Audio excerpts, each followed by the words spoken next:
in a very sort of Kill Bill-esque way, stared at my toes and willed them to wiggle. 36 hours later, amazingly, one of them did. And that wiggling toe became like the biggest moment of my life. Sport has always been a passion of mine, but I know that it's not that way for everybody. 1 in 5 people in England are living with a long-standing limiting disability or illness, meaning that they're twice as likely to be inactive.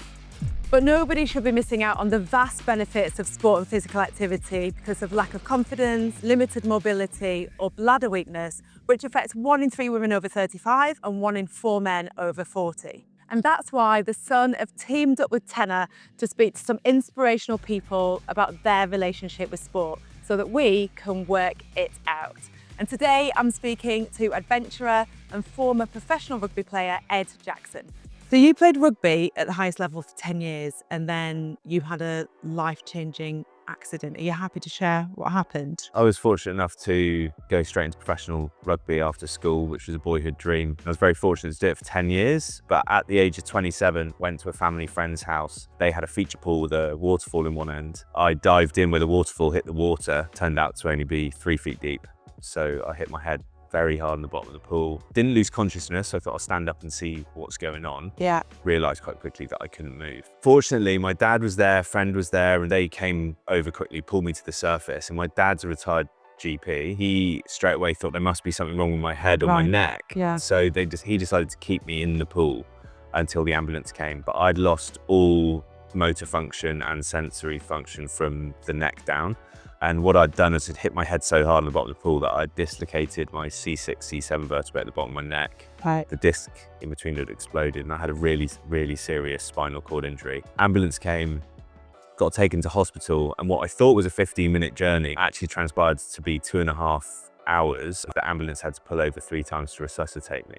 Puts a different spin on like how lucky I am to like not just be doing the things I'm doing now, but be here at all, really. Get to hospital, doctors assess you, do their tests. What happened from there? I underwent a 7-hour surgery to remove the bits of disc and put a steel cage in my neck, but there had been no improvement. I was still completely paralysed from the shoulders down. In fact, all I could do was shrug my right shoulder. Going from being a professional athlete where actually your whole life up until that point you'd used your body as everything. It was my identity. Yeah. Like, it was the thing since I was a kid at school that gave me like social status in the classroom, and like all of a sudden it was the one thing that was being completely taken away. So I was very lost. Like, I was in a really dark place. It was the word independence that made a big difference to me from the doctor, because that was the point where I realized that it wasn't just about me. It was about anyone that was going to have to care for me for the rest of my life. And I said to myself, almost in that moment, I need to do everything I can to try and get better from this. In a very sort of Kill Bill-esque way, stared at my toes and willed them to wiggle. 36 hours later, amazingly, one of them did. And that wiggling toe became like the biggest moment of my life. Yeah. A year after that, you climbed Mount Snowden. Like, how is that possible? After 4 months, or 3.5 months, I left hospital, but I left hospital in a wheelchair. I had stood by then. After 6 months, I was taking my first steps. 9 months, I kind of got rid of the wheelchair. And then after a year, I said to my physios, I want to set myself a challenge, that maybe there could still be some hope. But I thought only my nan and her dog would turn up and a few friends. There were 70 people there who I didn't know, who'd just come to support. And we spent 9 hours climbing Snowden. It was the first time since my accident I'd felt a sense of purpose. Leads me on to a question I really want to ask you. In the promo film for your film, The Mountain Within Me, yeah. The Mountain Within Me, you say you wish you could go back and speak to your old self before you have your injury, make them realise how lucky they are to be alive. The irony is a lot of the things about our lives that we should be grateful for, we just take for granted. And it's not until you lose something that you realise how lucky you were to have it in the first place.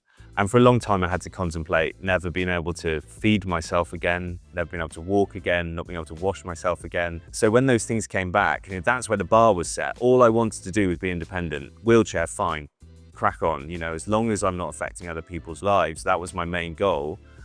So everything after that has been a bonus. When being able to drive your own car or walk down the stairs makes you happy, all of a sudden, life's a lot brighter in the first place. And what is day-to-day life like for you now? The hidden effects of injury or illness or just being born in a certain way are bladder, bowel, sexual function issues, temperature regulation issues, things I have to manage on a daily basis. and things that I found it really hard to talk about, because you've almost got to make the choice to talk about it because other people don't see it. But actually, it's causing more stress emotionally than the way I move. You know, your brain quickly gets used to that. I found actually by opening up about it, it not just helped other people, but it really helped me. Men in particular are very bad at opening up and speaking about these things. I'll get loads of comments underneath from women saying, it's great you're talking about this, and that's public. And then I'll get a load of DMs from men saying, thank you so much for saying this, me too, but they won't talk about it publicly. The final thing I'd love to ask you about is for people out there who have disabilities themselves, but they're interested in getting involved in sport, what advice would you have? There's actually a really good resource called the Everybody Moves campaign website, so you can find all the disability sport near you. And I think often if you've acquired a disability, you do live in isolation a little bit. But getting involved in sport and these communities doesn't just give you something fun to do, but also opens you up to a community and a support network. Andy, we need to ask you one more question about your charity, Millimeters to Mountains. Yeah, so started Millimeters to Mountains with my wife and good friend Ollie 3 years after my accidents. We've been going for 5 years now. We help young people who've been through trauma rehabilitate. Ed, thank you so much for joining me. Absolute pleasure. That's it for this episode. Please do stay tuned for the next one.